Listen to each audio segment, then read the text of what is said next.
नमस्कार, आप देख रहे हैं इंडिया टीवी। आपके साथ मैं हूं मीनाक्षी जोशी। बिहार में वोटर लिस्ट पर घमासान अब सुप्रीम कोर्ट तक आ गया है। बिहार में सबसे पहले बात होगी सुप्रीम कोर्ट में चल रही सुनवाई की। सुप्रीम कोर्ट में वोटर लिस्ट रिवीजन पर सुनवाई शुरू हो गई है। इलेक्शन कमीशन के फैसले को चुनौती देने वाली याचिकाओं पर सुनवाई हो रही है। सुप्रीम कोर्ट ने कहा कि वो अलग अलग याचिकाओं पर सुनवाई नहीं करेगा, बल्कि सभी याचिकाओं के साझा पहलुओं पर ही सुनवाई की जाएगी। चुनाव आयोग के वकील ने कहा कि हमें भी याचिकाओं की अब तक कॉपी नहीं मिली है। वहीं सुप्रीम कोर्ट ने इलेक्शन कमीशन के फैसले के खिलाफ जो दलीलें दी जा रही हैं उसकी भी बात कही। एडवोकेट गोपाल शंकर नारायण ने कहा कि वोटर लिस्ट रिवीजन से बड़े पैमाने पर वोटर्स छूट जाएंगे। वोटर लिस्ट रिवीजन का फैसला भेदभावपूर्ण और असंवैधानिक है। बड़ी खबर आपको बता दें, वोटर लिस्ट रिव्यू पर आज सुप्रीम कोर्ट में सुनवाई है। जो विपक्षी दलों की ओर से याचिकाएं डाली गई है उसमें यह आरोप लगाया गया कि इलेक्शन कमीशन के एक फैसले से वोटर्स का वोटिंग का अधिकार छीन लिया जाएगा। याचिकाकर्ता की दलीलों पर सुप्रीम कोर्ट ने लेकिन कड़ा ऐतराज जताया। बड़ी खबर आपको दे दें, सुप्रीम कोर्ट ने कहा कि आप नहीं कह सकते कि जो चुनाव आयोग कर रहा है वो नहीं कर सकता। जस्टिस धूलिया ने कहा कि आपका ये कहना है कि वोटर लिस्ट का रिव्यू करना काल्पनिक है, ये उचित नहीं है। उनका अपना लॉजिक है। चुनाव आयोग ने तारीख तय कर ही दी है। याचिकाकर्ता के वकील से सुप्रीम कोर्ट ने कहा, आप अपने तर्कों के माध्यम से ये साबित करें कि चुनाव आयोग सही नहीं कर रहा है। सुप्रीम कोर्ट ने याचिकाकर्ता के वकील से भी पूछा, क्या ये नियमों में है कि वोटर लिस्ट रिवीजन कब करना है। इस पर याचिकाकर्ता के वकील गोपाल शंकर नारायण ने कहा कि कमीशन इसको पूरे देश में लागू करना चाहता है। इसकी शुरुआत बिहार से आयोग कर रहा है।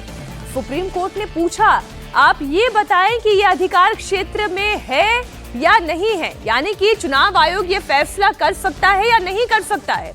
इस पर याचिकाकर्ता के वकील नारायण ने माना कि स्पेशल ये जो एसआईआर जिसे बोल रहे हैं, वोटर रिवीजन को विपक्षी दल एसआईआर बोल रहा है, चुनाव आयोग के अधिकार क्षेत्र में ये है। बताइए, जो याचिका करता है वो खुद ही कह रहे हैं कि ये चुनाव आयोग के अधिकार क्षेत्र में है। तो फिर सुप्रीम कोर्ट ने सवाल पूछा कि इसका मतलब आप सर के तरीके को चुनौती दे रहे हैं, इस स्पेशल रिवीजन को आप चुनौती दे रहे हैं। नीतीश चंद्र हमारे सहयोगी इस वक्त लाइव जुड़े हुए हैं। सुप्रीम कोर्ट का तो पहले ही ये जो सवाल पूछा जाना कि ये जो याचिकाकर्ता कह रहे हैं ये काल्पनिक है। चुनाव आयोग ये तय कर सकता है कि कब रिवीजन करना है कब नहीं करना है, ये कोई और संस्था कैसे तय कर सकती है। ये तो अधिकार क्षेत्र चुनाव आयोग का ही है। बड़ा झटका ये विपक्षी दलों के लिए। जी हाँ, बिल्कुल। और आज की सुनवाई में एक बात बिल्कुल स्पष्ट है कि चुनाव आयोग के अधिकार क्षेत्र में वोटर पुनरीक्षण करना है। ये बात कोर्ट भी मान रहा है और आयोग की तरफ से ये बातें कही भी गई हैं। उसको करने के तरीके को लेकर आपत्ति हो सकती है और उसमें भी जिस तरह से आधार को इंक्लूड नहीं किया गया है, वोटर कार्ड, माफ़ कीजिएगा, राशन कार्ड, जॉब कार्ड को, इसको लेकर आपत्ति जाहिर की गई है। हालांकि यदि आप शुरू से देखें तो पहले तो वोटर पुनरीक्षण करने का ही विरोध किया जा रहा था कि आखिर इसकी आवश्यकता क्यों है या फिर चुनाव के इतने करीब हम क्यों कर रहे हैं। तो पहले इन सारे बातों का विरोध किया जा रहा था, लेकिन अब मोटे तौर पर यह बातें कही जा रही है विपक्षी पार्टियों की तरफ से कि इसमें आधार और राशन कार्ड और जॉब कार्ड, चूँकि बहुत सारे ऐसे गरीब वोटर हैं जिनके पास यही प्रमाण पत्र होता है, जो 11 दस्तावेजों का विकल्प दिया गया है, अधिकांश लोगों के पास वो नहीं है। तो ऐसी स्थिति में आधार को इसमें जोड़ना चाहिए, लेकिन उसको लेकर भी कई तरह की दलीलें आ रही हैं। और आधार चूँकि नागरिकता का कोई प्रमाण पत्र नहीं है, तो ऐसी स्थिति में आधार को इससे बाहर किया गया है। अब देखना ये होगा कि आखिर इस मामले में कोर्ट आगे क्या कुछ कहता है। लेकिन ये मामला बिहार में चुनाव से पहले जाहिर है बहस का मुद्दा बन चुका है और यही वजह है कि अब सड़कों पर पार्टियां उतर रही हैं। हालांकि राजनीतिक दल लेकिन इलेक्शन कमीशन जो बात कह रहा है कि हमें जितनी याचिकाएं डाली गई है उसकी कॉपी नहीं दी गई है, यानी कि इलेक्शन कमीशन भी अभी टाइम बाय कर रहा है। याचिकाकर्ताओं की याचिका की कॉपी इलेक्शन कमीशन के पास पहुंचेगी, वकील उस पर काम करेंगे, फिर ये सुनवाई आगे बढ़ पाएगी, क्योंकि दोनों पक्षों को सुप्रीम कोर्ट सुनेगा तभी तो कोई फैसला देगा। जी हाँ, बिल्कुल, इसमें वक्त लगेगा। और आज सुप्रीम कोर्ट में जिस तरह से ये बताया भी गया कि सारी कॉपियां नहीं मिली है जितनी याचिकाएं हैं उनको लेकर, तो जाहिर है इसमें वक्त लगेगा और दोनों पक्षों की दलील से जुड़े जो पहलू हैं उन सारे पहलुओं की समीक्षा के बाद ही कोर्ट इसमें अंतिम रूप से कुछ कह सकेगा। लेकिन एक बात बिल्कुल साफ है कि चुनाव आयोग के अधिकार क्षेत्र में ये है, चुनाव आयोग इसे कर सकता है, समय समय पर होता रहा, इससे पहले भी होता रहा है। और जाहिर है अभी इसके करने का तरीके को लेकर या फिर जो कुछ पॉइंट्स इसमें ऐड किए गए हैं, जिन विकल्पों की बात आयोग की तरफ से कही गई है, अब उसका विरोध है। अब देखना यह है कि इस मामले में कोर्ट आगे क्या कुछ अपनी टिप्पणी देता है। बहुत शुक्रिया नीतीश आपका पूरी जानकारी के लिए। बिहार वोटर लिस्ट पुनर्निरीक्षण को लेकर सुप्रीम कोर्ट में दोनों पक्षों की याचिका पर सुनवाई हो रही है। एक पक्ष जो एफआईआर को रोकने की मांग कर रहा है तो वहीं दूसरा पक्ष इसे सपोर्ट कर रहा है। सुप्रीम कोर्ट में जो विरोध किया जा रहा है उनकी ओर से सीनियर एडवोकेट कपिल सिब्बल, अभिषेक मनु सिंघवी और गोपाल शंकर नारायण दलील रख रहे हैं, तो वहीं अश्विनी उपाध्याय ने एफआईआर के समर्थन में अलग से एक याचिका अदालत में दाखिल की है, जिस पर वो खुद अपनी दलील अदालत के सामने रख रहे हैं। वोटर लिस्ट रिव्यू के समर्थन और विरोध वाली याचिकाओं पर जस्टिस सुधांशु धूलिया और जस्टिस जॉयमाल्या बागची की बेंच सुनवाई कर रही है। एफआईआर के विरोध में जो याचिकाएं दाखिल की गई है उसमें आरजेडी सांसद मनोज झा, कांग्रेस नेता केसी वेणुगोपाल, टीएमसी सांसद महुआ मोइत्रा, एनसीपी की सुप्रिया सूले, सीपीआई के डी राजा, समाजवादी पार्टी के हरिंदर सिंह मलिक समेत कई दलों के नेताओं ने याचिका दाखिल की है। इसके अलावा एडीआर और समाज सेवी योगेंद्र यादव ने भी एफआईआर के खिलाफ याचिका दाखिल की है। तेजस्वी यादव का आरोप यह है कि इसके जरिए छोटी जातियों के अधिकारों को छीनने की कोशिश की जा रही है। लालू जी एक बात बोलते हैं, क्या बोलते हैं? वोट का राज मतलब छोट का राज। ये आपके अधिकार को ये लोग छीनना चाहते हैं। किसी भी कीमत पर कितना भी लोग बेईमानी करके हमारे गरीब का वोटर लिस्ट से अगर नाम कटवाएगा तो कटने नहीं देना है, कटने नहीं देना है। अभी वोटर लिस्ट से गरीब का नाम कटवाएंगे, बाद में पेंशन कटवाएंगे, राशन कटवाएंगे। मतलब अगर आप का नाम वोटर लिस्ट में नहीं है तो आप इस देश के नागरिक नहीं हो। ये चुनाव आयोग कह रहा है। ये गुजराती लोग हमको आके बताएगा दूगो अमित शाह मोदी जी कि बिहार में कौन वोट देगा। आप बताओ, ये दो गुजराती आके तय करेंगे कि यहाँ का गरीब वोटर है कि नहीं है। अब चुनावी सभा में बातें कहने के लिए और होती हैं, लेकिन कोर्ट में मसला पूरे तार्किक तरीके से लड़ा जाता है।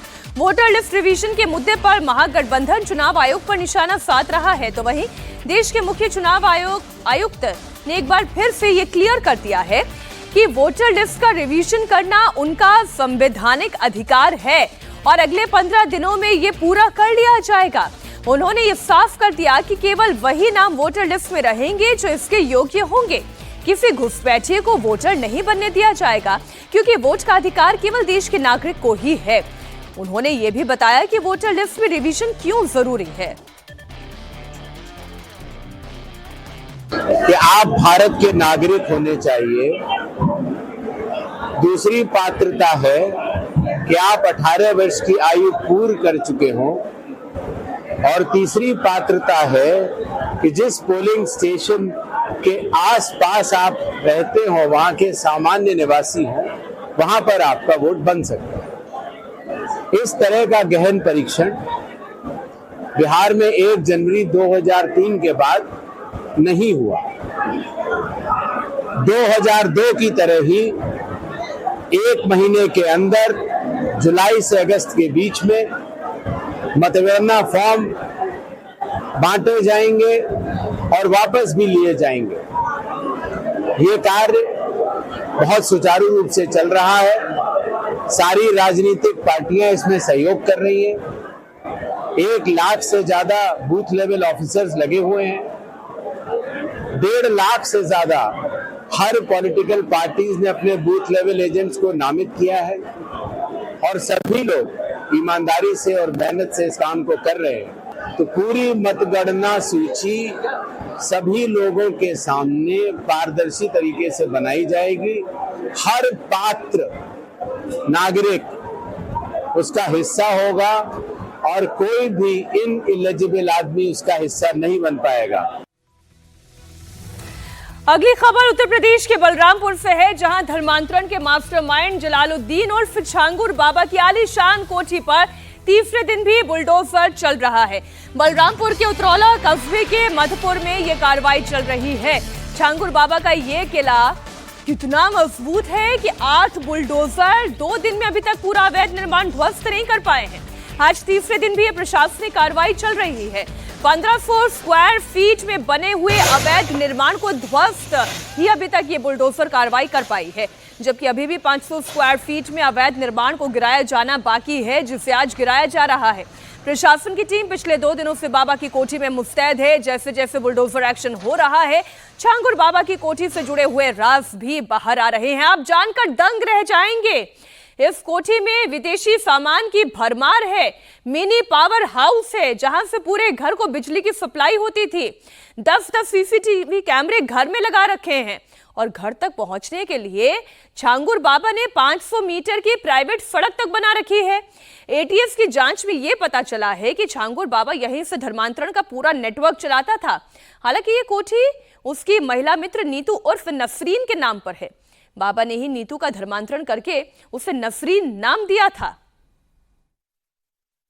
बलरामपुर के उतराला इलाके में इस समय छांगुर बाबा के आलीशान कोठी को जमींदोज करने का काम योगी आदित्यनाथ सरकार का बुलडोजर कर रहा है। 8 से इनकी संख्या को बढ़ा करके अब करीब 12 कर दिया गया है, यानी कि 1 दर्जन बुलडोजर पीले पंजे इस बिल्डिंग को, जो कि अवैध धर्मांतरण का सबसे बड़ा अड्डा हुआ करती थी इस पूरे इलाके में, या यूं कहा जाए उत्तर प्रदेश में, उसको फिलहाल जमींदोज करने का काम पीला पंजा लगातार कर रहा है। अगर बुलडोजर की बात कर लें तो एक लाइन से आप देखिए, पूरी बिल्डिंग को निस्तेनाबूद करने के लिए लगातार बुलडोजर का काम यहां पर जारी है और इस पूरी बिल्डिंग को जमींदोज करने के लिए, बुलडोज करने के लिए लगातार ये कार्रवाई की जा रही है। अगर छांगुर बाबा के बारे में बात करें तो फिलहाल इस समय एटीएस की पुलिस रिमांड में है, नसरीन की पुलिस रिमांड में है। अब इन्वेस्टिगेशन में, जांच में ये पता लगेगा कि किस तरीके से भोली भाली महिलाओं को, लड़कियों को पहले तो इलाज के नाम पर, झाड़ फूक के नाम पर फंसाया जाता था, इस माया जाल में लेके आया जाता था और उसके बाद उनकी मजबूरी का फायदा उठा करके उनको पैसों का लालच दे करके बाकायदा ये धर्मांतरण का रैकेट चलाया जा रहा था। क्योंकि अगर बड़ी जात की लड़की का धर्मांतरण होता था तो पैसे ज्यादा मिलते थे और निचली जात की लड़की का होता था तो पैसे कम मिलते थे। अगर इतिहास की बात करें तो छांगुर बाबा अपने इस आलीशान कोठी के ठीक बगल में जो मजार आप देख रहे हैं, जहां पे इस समय भी कंस्ट्रक्शन वर्क चल रहा है, कभी इसी मजार में लेटा करता था, यहीं पर अपना जीवन यापन किया करता था। बुधवार को एटीएस ने छांगुर बाबा और उसकी साथी नसरीन को कोर्ट में पेश किया, जहां से कोर्ट ने दोनों को 7 दिनों की रिमांड पर भेज दिया। अब एटीएस दोनों से धर्मांतरण रैकेट से जुड़े हुए राज उगलवाएगी। दोनों पर करीब 1500 हिंदुओं के धर्मांतरण कराने का आरोप है। छांगुर बाबा ने धर्मांतरण के रैकेट में कितनी कमाई की, इसकी जांच भी चल रही है। एनफोर्समेंट डायरेक्टोरेट को इसकी जांच सौंपी जा चुकी है। एटीएस ने 50,000 रुपए के इनामी छांगुर बाबा को 5 जुलाई को गिरफ्तार किया था। बलरामपुर में छांगुर बाबा के अवैध घर को गिराने का काम लगातार जारी है। पुलिस प्रेजेंस यहां पर मौजूद है और जो बलरामपुर के एडिशनल एसपी हैं विशाल पांडे जी, वो हमारे साथ मौजूद हैं। सर, लगातार गिराई करने का जो कार्रवाई है वो लगातार जारी है। क्या मान के चल रहे हैं सर कि यह कार्रवाई कब संपन्न हो जाएगी और कितना पुलिस फोर्स का यहाँ पे डिप्लॉयमेंट किया गया है? देखिए, पुलिस फोर्स पहले दिन से ही पर्याप्त है। यहाँ पे क्षेत्राधिकारी के नेतृत्व में मैं खुद मौजूद हूँ। 5 थानों की पुलिस, एक कंपनी पीएससी, अन्य जो हमारे कंपोनेंट होते हैं जैसे पीएससी है और फायर के लोग हैं, ये सभी लोग मौजूद हैं। तहसील प्रशासन मौजूद है, मेडिकल की टीम यहाँ पे मौजूद है। आप देख रहे होंगे यहाँ पे लगभग 1 दर्जन के करीब जेसीबी लगी हुई है जो लगातार तोड़ रही है। चूंकि बहुत ही मजबूत है, लगातार 3 दिन से कार्रवाई चल रही है और जब तक ये पूरी तरीके, जितना भी डिमार्केशन किया, पूरी तरीके से इसको डिमोलिश नहीं कर लिया जाएगा, ये कार्रवाई चलती रहेगी। तो ये जो अवैध बिल्डिंग है ये पूरी गिराई जाएगी या जहां क्रॉस के निशान लगे हुए वहां तक गिरेगा? तहसील प्रशासन की जो सरकारी जमीन है जहां पे उन्होंने चिन्हीकरण किया है, वो चिन्हीकरण उन्हीं के द्वारा किया गया है, वो है उनके देख रेख में ये डिमोलिश हो रहा है। तो जहां तक वो अवैध सरकारी संपत्ति का कब्जा अवैध तरीके से किया गया था, वहां तक इसको डिमोलिश किया जाएगा। चूंकि जांच इस पूरे मामले की एटीएस कर रही है, लेकिन फिर भी चूंकि यहाँ पूरा मामला सामने आया था, तो क्या आसपास से कुछ और भी विक्टिम्स ऐसे हैं, पीड़ित ऐसे हैं जो आप लोग को संपर्क कर रहे हैं और बाबा के बारे में जो दास्तां है वो बता रहे हैं आप लोगों को? अभी इस तरह का कोई संपर्क कोई भी अगर आएगा तो उस पर गहनता से जांच की जाएगी। और जो सत्यता पाए जाने पर कठोर कार्रवाई की जाएगी। इस पूरे मामले में छांगुर बाबा की राजदार नीतू उर्फ नसरीन भी जांच के केंद्र में है। माना जा रहा है कि धर्मांतरण के रैकेट में नसरीन का बड़ा रोल है। नसरीन ही गरीब हिंदू परिवारों को फंसाती थी। वो बाबा के चमत्कार का झांसा देकर गरीब हिंदू परिवारों को जाल में फंसाती थी, फिर उनकी आर्थिक मदद और इलाज के बहाने लोगों का दिल जीतती थी। छांगुर बाबा उन्हें मुस्लिम धर्म अपनाने के लिए राजी करता था। एटीएस को शक है कि छांगुर बाबा करीब 1,500 गरीब हिंदुओं का धर्मांतरण करा चुका है। हमारे सहयोगी विशाल प्रताप सिंह इस वक्त बलरामपुर से वहीं ग्राउंड जीरो पर मौजूद है, जहां पर बुलडोजर कार्रवाई चल रही है। जरा तस्वीरें आप दिखाएं, प्रशासन ने कितनी कामयाबी हासिल की है धर्मांतरण की इस कोठी को ढहाने में।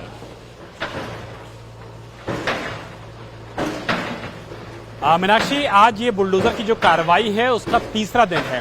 5 थानों की फोर्स यहाँ पर मौजूद है, सीओ मौजूद हैं, एडिशनल एसपी मौजूद हैं और इसके अलावा 1 दर्जन बुलडोजर मौजूद हैं। इसकी सीधी तस्वीरें अपने दर्शकों को हम दिखा देते हैं कि किस तरीके से बुलडोजर कार्रवाई तीसरे दिन भी बलरामपुर के उतरौला के इस इलाके में चल रही है, जहां छांगुर बाबा के इस पूरी आलीशान कोठी को जमींदोज किया जा रहा है। अब ये पूरी आलीशान कोठी कन्वर्ट हो चुकी है, पूरी तरीके से तब्दील हो चुकी है खंडहर के रूप में और आपको यहाँ पर सिर्फ और सिर्फ अब इस समय मलबा नजर आएगा, सरिया नजर आएगी, ईंट और पत्थर नजर आएंगे, जो ये बताता है कि मुख्यमंत्री योगी आदित्यनाथ ने उत्तर प्रदेश की बेटियों से, बहनों से जो प्रॉमिस किया था कि इस तरीके से कोई भी गलत काम करने की कोशिश करेगा और उनके ऊपर नजर रखेगा तो उसके ऊपर इसी तरीके की कार्रवाई होगी, जैसा कि इस समय बलरामपुर में चल रही है। तो 1 दर्जन बुलडोजर के साथ यहाँ पर इस पूरी बिल्डिंग को जो जमींदोज करने की कार्रवाई है वो की जा रही है और अधिकारी ये मान के चल रहे हैं कि अगले 1 से 2 घंटे में जहां तक चिन्हीकरण किया जा रहा है उस सारी चिन्हीकरण की स्थिति को पूरी तरीके से ठीक कर लिया जाएगा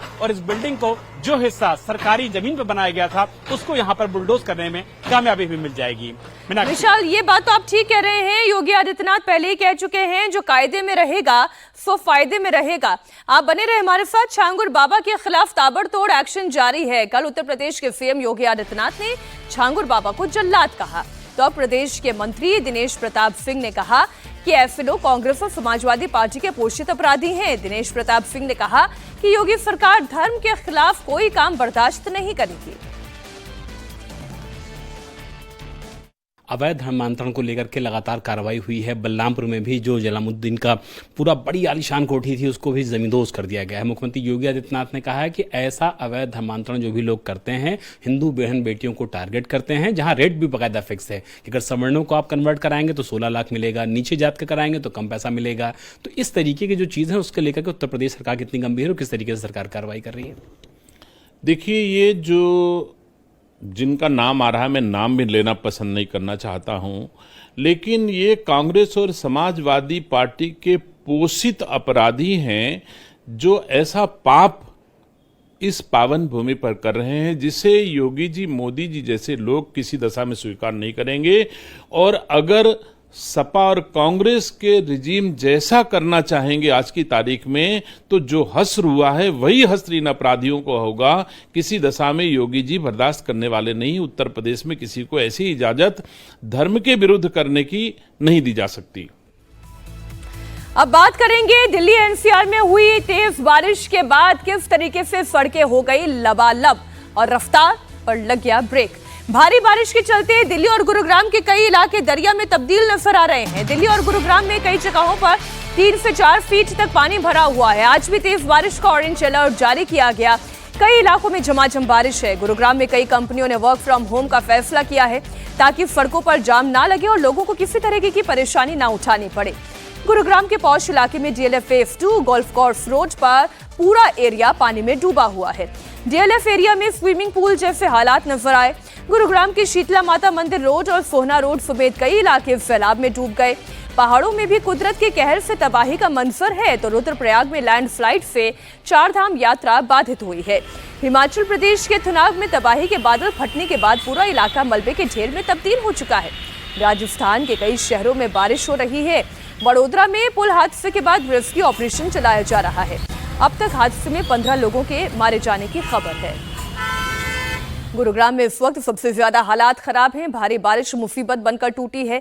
सड़कों पर समंदर जैसी लहरें हैं। गुरुग्राम के सदर्न पेरिफेरल रोड की तस्वीरें आप देखें। हाईवे पर पानी भरा हुआ है और कई गाड़ियां खराब हो गई हैं। रफ्तार पर ब्रेक है। भारी बारिश के चलते लोगों को बहुत दिक्कतों का सामना करना पड़ रहा है। गुरुग्राम में आसमानी आफत के चलते एक ट्रक तो गड्ढे में ही समा गया। ये ट्रक फुली लोडेड था और पास में निर्माणाधीन बरसाती नाला था, जिसके पास ही ये बड़ा सा गड्ढा हुआ और गड्ढे में ट्रक गिर गया। भारी बारिश के चलते बन रहे नाले के पास पूरी सड़क धंस गई और ट्रक जमींदोज हो गया। गुरुग्राम में सदर्न पेरिफेरल रोड पर यह हादसा हुआ है। करोड़ों रुपए की लागत से बनाया जा रहा बरसाती नाला, उसके ऊपर से जा रही सड़क धंस गई और उसके अंदर बियर से भरा एक ट्रक जा समाया। ये तस्वीरें गुरुग्राम के एसपीआर रोड की है, जहां पर यह बरसाती नाला बनकर यहां से तैयार था और सड़क के नीचे से जो सीवर लाइन जा रही थी, जो बरसाती नाले की पानी की पाइप यहां से जा रही थी, वो पानी जब इसके नीचे आया तो यहां से मिट्टी कट गई और उसके बाद ये हालात आप देखिए कि कई मीटर चौड़ा ये गड्ढा यहां पर हो गया सड़क के किनारे। और मेन सड़क से जब ये बियर से भरा हुआ एक ट्रक यहां से जाने लगा, गुजरने लगा, तो ये मिट्टी यहां से धंस गई, सड़क धंस गई और उसके बाद ये ट्रक इसमें जा समाया। लाखों रुपए की बियर इस ट्रक में भरी हुई है। गनीमत ये रही कि जिस समय यह हादसा हुआ उस समय ड्राइवर को किसी तरह का कोई नुकसान नहीं हुआ, लेकिन ये ट्रक पूरी तरह से इस गड्ढे में जा समाया है।